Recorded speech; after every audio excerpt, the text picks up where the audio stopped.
आप सुन रहे हैं जीके म्यूजिक एंटरटेनमेंट की धमाकेदार।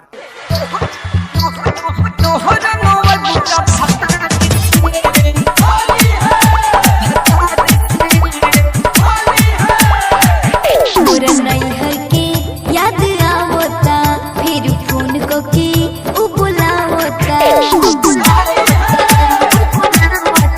मोरा नैहर के याद आवता फिर फोन को की बुलावता।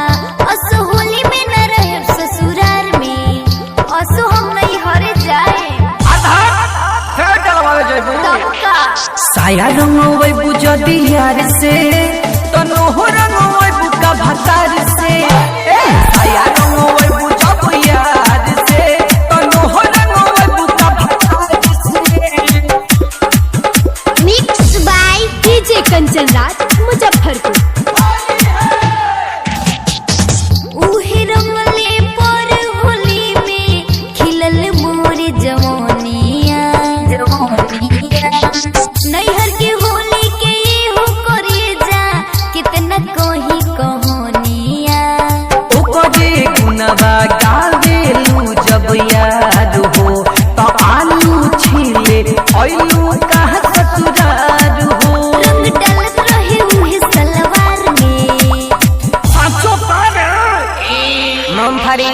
साया रंगोवे बुझ यार से तनो रंगोवे बुका भतार से। साया रंगोवे बुझ यार से तनो रंगोवे बुका भतार से। सी म्यूजिक की प्रस्तुत mix by DJ Kanchan Raj Muzaffarpur.